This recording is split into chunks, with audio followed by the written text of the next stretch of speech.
చేయడం అనేటువంటిది అది పార్లమెంట్. అయితే ఎస్సీ వర్గీకరణ ఎక్కడ చేయాలంటే పార్లమెంట్లో 2/3 మెజారిటీతో చేయాలి. అయితే సుప్రీంకోర్టు ద్వారా కొంత బీజేపీ వాళ్ళను మేనేజ్ చేసి అప్పుడు ఎలక్షన్ టైంలో మందకృష్ణ గారు దగ్గరికి నరేంద్ర మోడీ గారు వచ్చి మేము సుప్రీంకోర్టుతో మేము సపోర్ట్ చేపిస్తామని చెప్పి తీర్పు చెప్పించారు అంతే. కాకపోతే ఒక ఎస్సీలలో ఒక కులాన్ని చేర్చాలన్నా ఒక కులాన్ని తీసివేయాలన్నా పార్లమెంటే చేయాలి. పార్లమెంటే 2/3 మెజారిటీతో చేయాలి. అది చేయకపోవడం వల్ల రేపు మళ్ళీ కొట్టివేయబడుతుంది. ఎప్పుడైతే 94లో చంద్రబాబు నాయుడు మన చేసినటువంటి వర్గీకరణ 2004లో ఎలా అయితే కొట్టివేయబడుతుందో ఇది కూడా కొట్టివేయబడుతుంది. అందుకే మన ముఖ్యమంత్రి గారు ఏం చేశారు, అంబేద్కర్ జయంతి రోజు దళితులను విచ్ఛిన్నం చేసేటువంటి జీవో తీసుకొచ్చారు. అది మంచి పరిణామం కాదు. అందుకే మేమేం చెప్తున్నామంటే అమెండ్మెంట్ చేసినా ఇది తాత్కాలికంగా ఈ ప్రభుత్వం ఉన్నంత వరకు ఉంటుంది. మళ్ళీ నెక్స్ట్ ప్రభుత్వం వస్తే ఈ విషయాన్ని చర్చించాలంటే మళ్ళీ పార్లమెంట్కి వెళ్ళాల్సిందే, అది వాస్తవమైన విషయం. అందుకే సుప్రీంకోర్టు కూడా వర్గీకరణ చేయండి అని డిక్టేట్ చేయలేదు.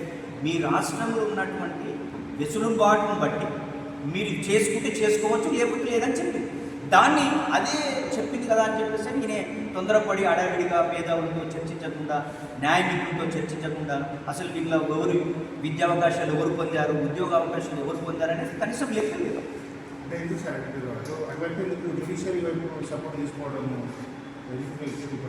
అయితే నేనేమంటున్నానంటే 2004లో కూడా అదే సుప్రీంకోర్టు కోర్టు వేసింది, మళ్ళీ 2024లో అదే సుప్రీంకోర్టు చేయమని చెప్పింది. అంటే సుప్రీంకోర్టు కూడా సరి అయినటువంటి ఆధారాలు సమర్పించకుండా కావచ్చు, వాళ్ళలో కూడా ఎవరైతే జడ్జిలు ఉంటారో వాళ్ళు కూడా మానవ మాత్రమే కదా, అందుకే అక్కడ మిస్టేక్ జరుగుతాం. అందుకే మేము ఒకటే చెప్పాము, పార్లమెంట్ ద్వారా చట్టం తీసుకొచ్చి దేశవ్యాప్తంగా ఏ రాష్ట్రాల్లో డిమాండ్ ఉందో ఆ రాష్ట్రాలలో ఆ వెనుకబడ్డటువంటి దళిత వర్గాలకు న్యాయం జరిగే విధంగా చేయమని చెప్పేసి అని మేము చాలా సందర్భాలు చెప్పాము. కానీ ఓటు బ్యాంకు రాజకీయాలు కాబట్టి నరేంద్ర మోడీ గారు మందకృష్ణ మీటింగ్ రావడంలో ఆ ఓట్లను బీజేపీకి ఇప్పించుకోవాలనేటువంటి కుట్ర ఎలా ఉందో, రేవంత్ రెడ్డి గారు ఇప్పుడు వర్గీకరణ చేయడంలో మాదిగ ఓట్లను కొన్ని ఓట్లనన్నా మనకు ఈ ఎమ్మెల్యేకు, ఎంపీకి, లేకపోతే రేపు స్థానిక సంస్థల ఎలక్షన్లో వేయించుకోవాలనేటువంటి ప్లాన్లో భాగమే తప్ప నిజంగా ఈ దళిత వర్గాల పట్ల, బీసీ వర్గాల పట్ల చిత్తశుద్ధి లేదు. బీసీ 42% రిజర్వేషన్ చూడండి, అది ఎందుకు అమెండ్మెంట్ చేయమని చెప్పేసి అంటే వీళ్ళు వెళ్తున్నారు, అందరినీ కలిపి అఖిలపక్షం పట్టుకుని పోతలేదు. అందుకే ఈ బీసీలు, ఎస్సీలు అనేవాళ్ళు ఓటు బ్యాంకు రాజకీయాల్లో భాగంగానే చేస్తున్నారు తప్ప వాళ్ళకు నిజంగా చిత్తశుద్ధి, ప్రేమ, వాళ్ళని డెవలప్ చేయాలనే ఆలోచన ఈ పాలక వర్గాలకు లేవనేది నేను చెప్పదలుచుకున్నాను. ఎస్ అండి, ఇప్పుడు మొన్న మేము చూస్తే 100 రోస్టర్ పాయింట్ ఉంటాయి సార్. 100లో 50 వరకు చూస్తే ఓపెన్లో 13 సీట్లు ఉన్నాయి, బీసీలకు 14 సీట్లు ఉన్నాయి, అదేవిధంగా ఎస్టీలకు 5 వచ్చినాయి, అదేవిధంగా ఈడబ్ల్యూఎస్ వాళ్ళకి 5 వచ్చాయి, మాదిగల్లో గ్రూప్ 3లో ఉన్న మాదిగలు కూడా 5 వచ్చాయి. కానీ ఈ 50 వరకు ఉన్న దాంట్లో మాలలకు 2 వచ్చాయి. అందులో 22వ రోస్టర్ పాయింట్ మీద ఉమెన్ 1, 41 మీద మెన్ను 1. అంటే మేము ఓసీల కన్నా అభివృద్ధి చెందామా మాలలు? మేము చెప్పదలుచుకున్నా ఓసీల కన్నా అభివృద్ధి చెందినట్టు మనం తీసుకుపోయి 22వ రోస్టర్ పాయింట్ ఇస్తే మా మాల సామాజిక వర్గం, మా విద్యార్థులు మేము ఒకటే చెప్పాము, తెలంగాణ ఉద్యమంలో ఉన్న వాళ్ళుగా మొన్న రేవంత్ రెడ్డి గారు వర్గీకరణ చేస్తామని అన్నప్పుడు దయచేసి మీ షమీమ్ అఖ్తర్ని అన్ని జిల్లాలు తిప్పండి. అన్ని జిల్లాలలో ఏ జిల్లాలో ఏ సామాజిక వర్గం అభివృద్ధి చెందాలి, ఎవరికి భూములు ఉన్నాయి, ఎవరికి ఉద్యోగ అవకాశాలు ఉన్నాయి, ఎవరు సోషల్ వెల్ఫేర్ హాస్టల్లో ఎంతమంది ఉన్నారు.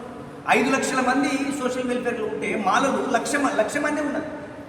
మేము భూములు కూడా వాళ్ళకి ఉన్నాయి. మేము ముందే చెప్పాము, మీరు దీని మీద డిస్కస్ చేయండి, మేధావులతో చర్చించండి. మాల మేధావులు, మాదిగ మేధావులు, మాల ఎమ్మెల్యేలు, మాదిగ ఎమ్మెల్యేలు, మంత్రులకు కూర్చున్నబెట్టి సమగ్రమైనటువంటి రిపోర్ట్ తెప్పించుకొని చేయమని చెప్పాము. ముందే చెప్పిన ఇంకోటి, మాలల కన్నా మాదిగలే ఉద్యోగస్తులు ఎక్కువ ఉంటారని చెప్పడం జరిగింది.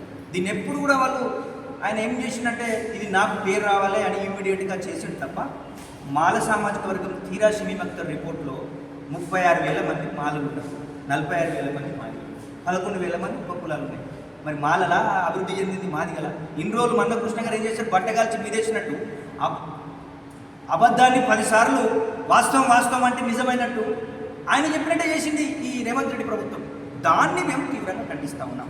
ఎస్, సామాజిక న్యాయానికి మేము వ్యతిరేకం కాదు, కానీ మాకు అన్యాయం చేసినప్పుడు ఇప్పుడు మేధావులు అడుగుతూ ఉన్నాను నేను. మేధావి వర్గం మాకు మద్దతు తెలిపిన కవులు, రచయితలు, మేధావులు, రాజకీయ పార్టీలు ఇప్పుడు చూడండి అని మొత్తం రిప్రజెంటేషన్ తయారు చేస్తాం. అన్ని రాజకీయ పార్టీలను కలుస్తాం, అందరు మేధావులను కలుస్తాం, దీనిపైన మీ స్టాండ్ ఏందో చెప్తాం ప్రభుత్వానికి. వాళ్ళ నుంచి కూడా మేము మాకు న్యాయం జరిగే విధంగా పోరాడడానికి సిద్ధంగా ఉండే ఈరోజు అన్ని జిల్లాలు కూడా రావడం చెప్తాం. ఎలక్ట్రానిక్ ప్రింట్ మీడియా మిత్రులందరికీ కూడా తెలంగాణ రాష్ట్ర మాల సంఘాల జేఏసీ పక్షాన ఉద్యమ చేయడం తెలియజేస్తా ఉన్నాను, కృతజ్ఞతలు తెలియజేస్తా ఉన్నాను.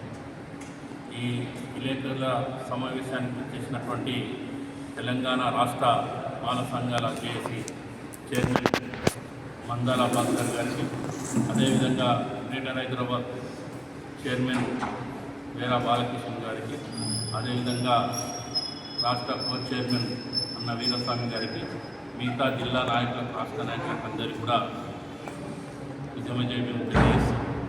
ఏదైతే ఆగస్టు 1న సుప్రీంకోర్టు తీర్పు ఇచ్చిందో ఆ తీర్పుకు అనుగుణంగా ఏదైతే సుప్రీంకోర్టు ఇచ్చినటువంటి గైడ్లైన్స్ పాటించకుండా ఆ తీర్పు వచ్చిన వెంబడే రేవంత్ రెడ్డి గారు కనీసం ఆ తీర్పును చదవకుండా, కనీసం మేధావులతో చర్చించకుండా ఆ తీర్పు ఏమొచ్చిందని కూడా కులకంక్షంగా క్షుణ్ణంగా పరిశీలించకుండా నేను ఎస్సీ వర్గీకరణ చేస్తానని చెప్పడంలోనే ఆయన ఒక వర్గానికి కొమ్ము కాస్తున్నాడు అనేది తేటతెల్లమైంది. నిజంగా తెలంగాణ రాష్ట్ర ఎస్సీల మీద ఆయనకు అభిమానమే ఉంటే, నిజంగా అందరికీ న్యాయం చేయాలని ఒక ఆలోచన ఉంటే ఖచ్చితంగా అసెంబ్లీలో ఒక చర్చ జరిపేవారు. కనీసం అసెంబ్లీలో ఏదైతే వన్ మెన్ కమిషన్ ఇచ్చినటువంటి రిపోర్ట్ ఉందో ఆ రిపోర్ట్ని కూడా కనీసం చర్చించకుండా ఏకాభిప్రాయంగా ఎస్సీ వర్గీకరణ చేయడం అనేది దుర్మార్గమైన చర్యగా మేము భావిస్తూ ఉన్నాం. ఏదైతే అందరూ దేశవ్యాప్తంగా, ప్రపంచవ్యాప్తంగా ఎంతో సంతోషంగా డాక్టర్ బాబాసాహెబ్ అంబేద్కర్ జయంతిని జరుపుకుంటారు.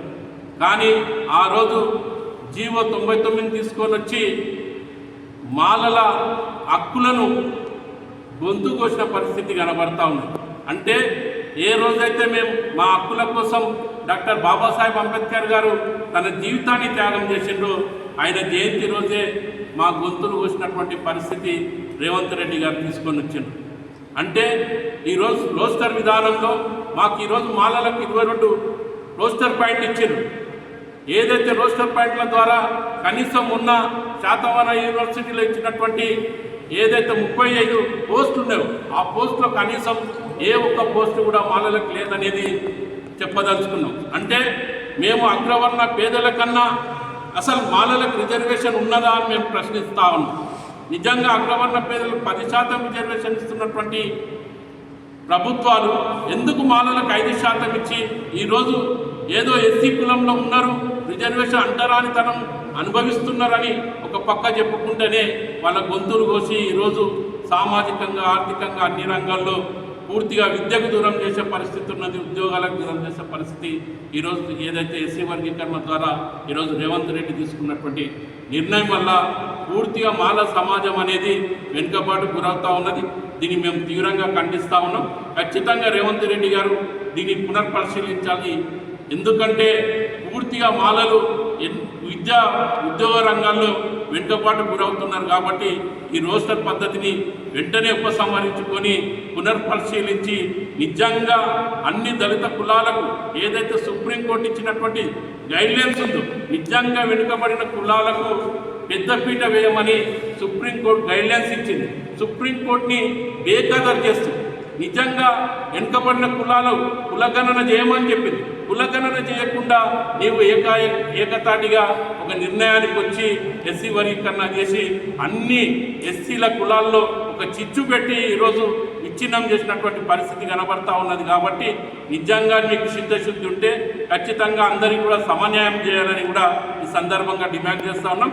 లేని పక్షంగా మాలల ఆగ్రహానికి గురికాక తప్పదని కూడా ఈ సందర్భంగా హెచ్చరిస్తూ ఉన్నాం. రేపు రాబో స్థానిక ఎన్నికల్లో ఖచ్చితంగా మాలలు బుద్ధి చెప్తారని కూడా ఈ సందర్భంగా హెచ్చరిస్తాం. మొన్న హైదరాబాద్ నగరంలో తెలంగాణ రాష్ట్ర వ్యాప్తంగా ఉన్నటువంటి అన్ని మాల సంఘాలన్నీ కూడా హైదరాబాదులో సమావేశమై తెలంగాణ రాష్ట్ర మాల సంఘాల జేఏసీ చైర్మన్గా మా మందాల భాస్కర్ గారిని పిహెచ్డి స్కాలర్ మరి చైర్మన్గా ఎన్నుకున్నాం. అట్లనే నేను గ్రేటర్ హైదరాబాద్ మాల సంఘాల జేఏసీ చైర్మన్గా నేను వ్యవహరిస్తూ ఉన్నాను. అదేవిధంగా ఈ కార్యక్రమంలో ఇచ్చిన మా తెలంగాణ మాల సంఘాల జేఏసీ వర్కింగ్ చైర్మన్ మా నరసింహయ్య గారు, మా ఉస్మానియా యూనివర్సిటీ నాయకుడు మా వీరస్వామి గారు, ఇక్కడ ఇచ్చిన పెద్దలందరికీ కూడా పేరు పేరున మీ అందరికీ జైలు తెలియజేస్తా ఉన్నాం. ఇలా మేము చెప్పొచ్చేది ఏదైతే 30 సంవత్సరాలుగా మాల సామాజిక వర్గాన్ని మరి ఉన్నంత వరకు మా అవతల మా సోదరులందరూ కూడా మమ్మల్ని అందరూ కూడా బదలాం చేసి మమ్మల్ని అందరూ కూడా బ్లాక్మెయిల్ చేసి మరి మా వైపు మాతో ఉన్నటువంటి మంచితనాన్ని ఆసరాగా చేసుకొని బలహీనత అనుకొని ఏదో ప్రభుత్వం మీద ఒత్తిడి తీసుకొని వచ్చి మరి అందరినీ కూడా మరి మాలలో దోషులు నిలబెట్టే ప్రయత్నం చేసిండో దీనంతా కూడా మేము గమనిస్తూ ఉన్నాం.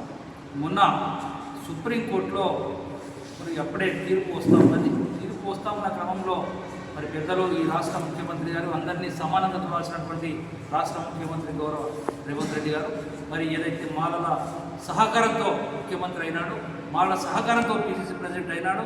మరి అట్లాంటి రేవంత్ రెడ్డి గారు అందరికీ సమన్వయం చేయకుండా కనీసం జడ్జిమెంట్ ఏమొస్తుందనేది కూడా చూడకుండా టీవీలో స్కూలింగ్ వస్తున్నది, కాపీ కూడా రాలేదు, మేము అప్పుడే ఆర్డినెన్స్ తీసుకొస్తామని చెప్పి చెప్తా ఉంటే న్యాయం అనేది కూడా ఇద్దరికి సమానం ఉంటుంది.